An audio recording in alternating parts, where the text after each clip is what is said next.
20 साल की जर्नी है मेरी।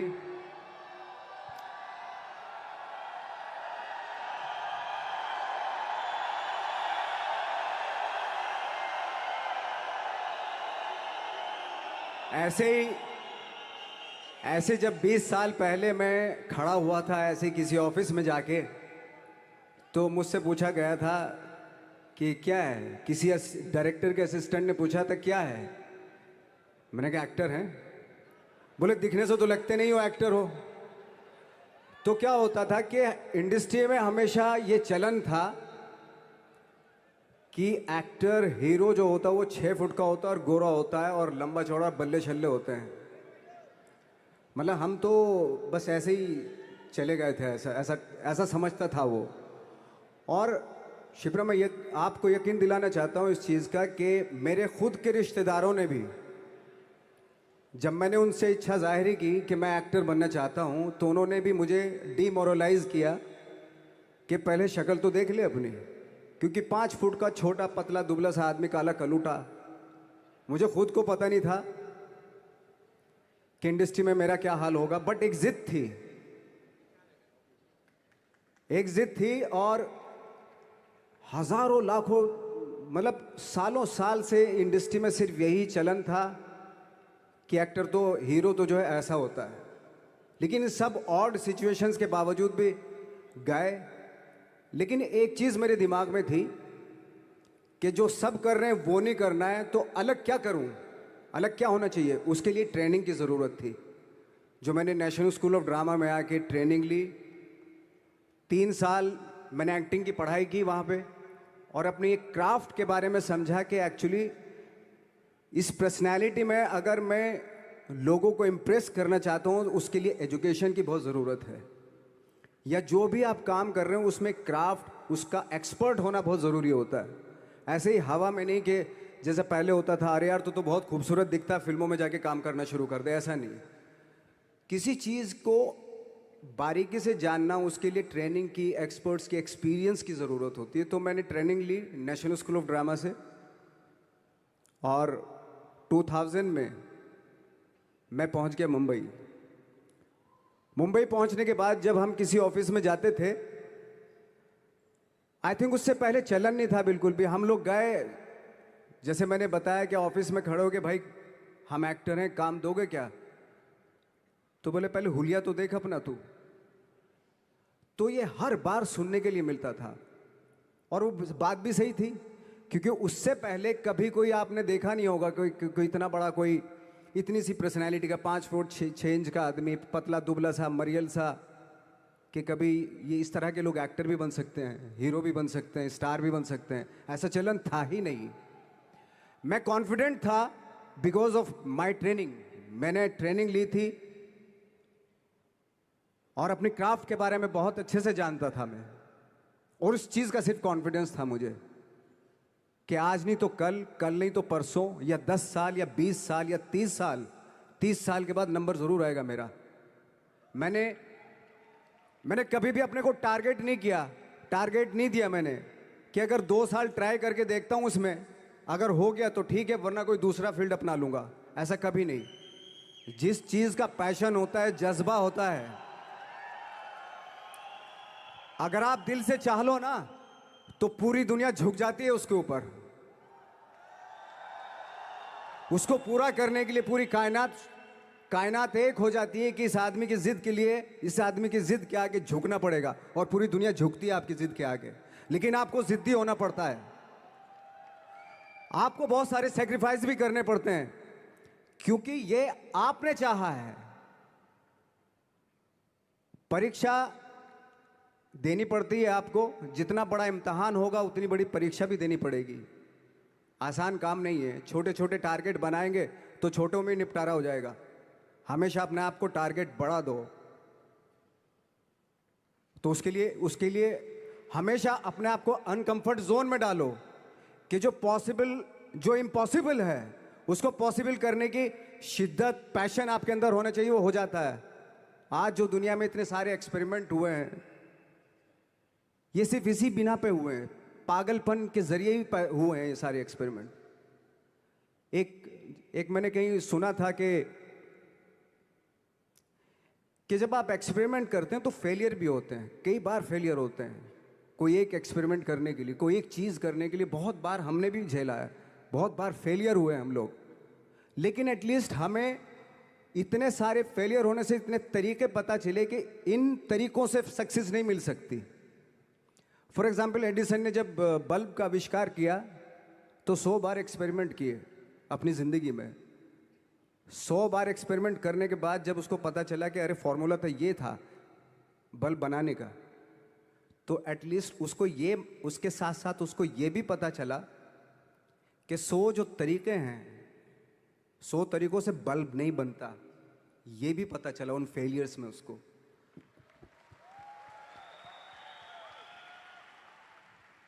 जब हम लोग मुंबई आए तो हमें मालूम था हमारे पास पर्सनैलिटी नहीं है, हमारे पास बैक नहीं है, या हमारे फादर दादा परदादा तो फिल्म इंडस्ट्री में है नहीं, हम ही हैं। तो हमें क्या करना चाहिए?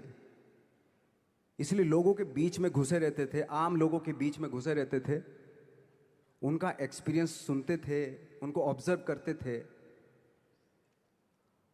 तो आई थिंक मेरे पास 15 साल तक, 10-12 साल तक कोई काम नहीं था। जैसे आपने बताया कि बहुत ही 10-10 सेकंड के रोल करके घर में आके बैठ जाता, पूरे साल खाली बैठे रहते थे हम लोग। लेकिन एक चीज़ थी कि लोगों के बीच में रहते थे। लोगों के बीच में रहने से ये एहसास हुआ हमें कि तरह तरह के लोग हैं, लेकिन हमारी इंडस्ट्री में सिर्फ एक ही तरह की एक्टिंग होती है। हजारों करोड़ों लोग हैं इस दुनिया में, लेकिन एक्टिंग सिर्फ एक ही तरीके से होती है हमारे यहाँ। तो मुझे लगा यार, ये मैं तो ट्रेन भी हूँ, मुझसे अपनी आर्ट भी आती है, और हजारों लोगों को मैं ऑब्जर्व भी कर रहा हूँ, तो ये तो सबसे अच्छा सूत्र है। ये इससे तो मैं बहुत कुछ कर जाऊंगा। तो जब ये सूत्र पता चला मुझे कि अब मैं ये जो हजारों लोगों को मैंने ऑब्जर्व किया है, अब जब भी मुझे कोई रोल मिलेगा उन्हीं में से वो एक इंसान होगा। उसी में वो ठाकरे, बाला साहब ठाकरे होंगे, उसी में मंटो होगा, उसी में गणेश गायतोंडे होगा, उसी में फैजल खान होगा, उसी में माजूमदार साहब होंगे। तो इस तरह के, ये कब हुआ? जब हमने लोगों को ऑब्जर्व करना शुरू किया, लोगों के बीच में रहे। मैं 15 साल के बाद जो मेरी लाइफ थी जिसमें खाने तक को नहीं मिलता था, अब फॉर्चुनेट अपने आप को समझने लगा था कि थैंक गॉड कि मुझे ऐसे ऐसे लोगों के बीच में मुझे रहने का मौका मिला। तो कभी भी, आई थिंक मुझे लगता है कि कभी भी जब आप स्ट्रगल कर रहे होते हैं ना, वो एक मौका होता है आपके पास, वो एक चांस होता है आपके पास कि कैसे उसमें आप अपना ऑब्जर्वेशन, एक्सपीरियंस, जब आपको काम मिलेगा वो उसमें लगाएंगे आप। तो मेरी लाइफ बहुत ही, आज जब मैं सोचता हूँ कि यार ये तो बहुत ही अच्छा हुआ था जो 15-10-12 साल मैंने बिना काम के गुजारे, जो लोगों के बीच में रहा था, मैं आज वो काम आ रहा है मेरे। जहाँ ज़रा सा कोई कैरेक्टर मिलता है तो आदमी इसलिए कनेक्ट करता है उनसे कि उनको लगता है कि यार ये तो मेरे पड़ोस का ही, आसपास का ही ये बंदा है। मैंने देखे हैं इस तरह के लोग। आई थिंक यही हमारी सबसे बड़ी जीत है एज एन एक्टर।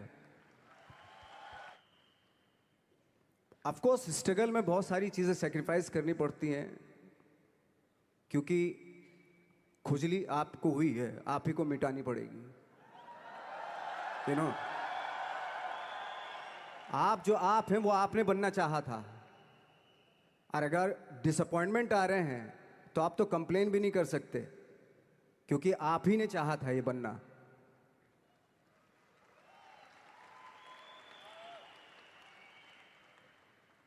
तो बस यही था कि 10-12 साल तक मैंने सोचा था, 10-12 साल जब स्ट्रगल हो गए तो मेरे बहुत ज़्यादा वो भी हुआ कि यार छोड़ के चले जाते हैं, कुछ काम मिल नहीं रहा है, क्या हो रहा है, कुछ पता नहीं, आई डोंट नो मिल पाएगा या नहीं मिल पाएगा। फिर ये होता था कि नहीं, मेरी मदर जो है ना एक लेटर लिखती थी मुझे हमेशा। तब मोबाइल वोबाइल नहीं आए थे, पेजर आए थे, तो पेजर यहाँ पे लगा के चलते थे हम लोग।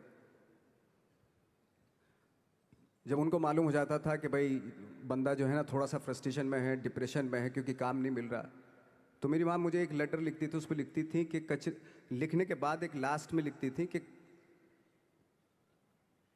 12 साल में कचरे के दिन भी बदलते हैं। तू तो इंसान है, तू तेरा दिन भी बदलेगा।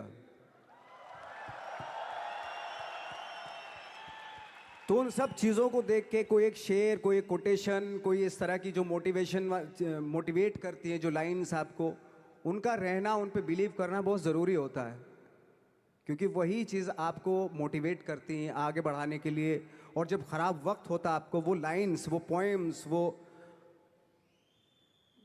सारी चीज़ें आपको संबल देती हैं, मजबूती देती हैं, ताकत देती हैं। और मैं जिस गांव से आया था, डिस्ट्रिक्ट मुजफ्फरनगर के एक छोटा सा गांव था बुढ़ाना। जब हमने शुरुआत की थी वहाँ पे, जब मैं था वहाँ पे लाइट भी नहीं थी।